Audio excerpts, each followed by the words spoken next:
sicher auch die Sissi nicht gekannt. Es waren gut 50 und darunter hab ich aufgeschnappt den König von die Ungarn und vom Böhmerland. Dazu noch König von Kroatien und Slawonien, Herr von Triest und Fürst von Brixen und Trient, Markgraf von Istrien und auch König von Galizien. Doch nix von so's, weil das hat er wohl gar nicht kennt. Ich bin der König von Soos und darauf bin ich nicht stolz, denn so ein König, so wie mich, gibt's heute nicht. Ich bin noch einer vom echten alten Wiener Holz, so wie man sich das von einem Wiener Kron erhofft.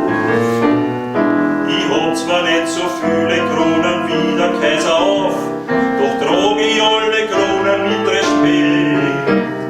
Aber wenn's mich drucken, geb ich trotzdem mein Hammer nicht auf, weil mir mit ihnen alles im Leben besser schmeckt. Ich bin der König von Soos und darauf bin ich recht stolz, denn ich hab so viel Kronen wie sonst nicht bald mehr.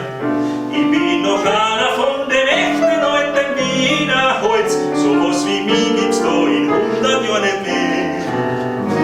Die Kronen hab ich alle in den letzten Jahren erworben, das war nicht gratis, so viel kann ich offen sagen. Doch wenn die 10 mir dafür meinen Appetit verdurren, und so was schlagt's im Bein ja ziemlich schnell vor. Drum war mein Zahnarzt da in Soos bald auch Erfordernis. Ich hab ein Jahresgarten gehabt, wie man so sagt, und seitdem trage ich 15 Grad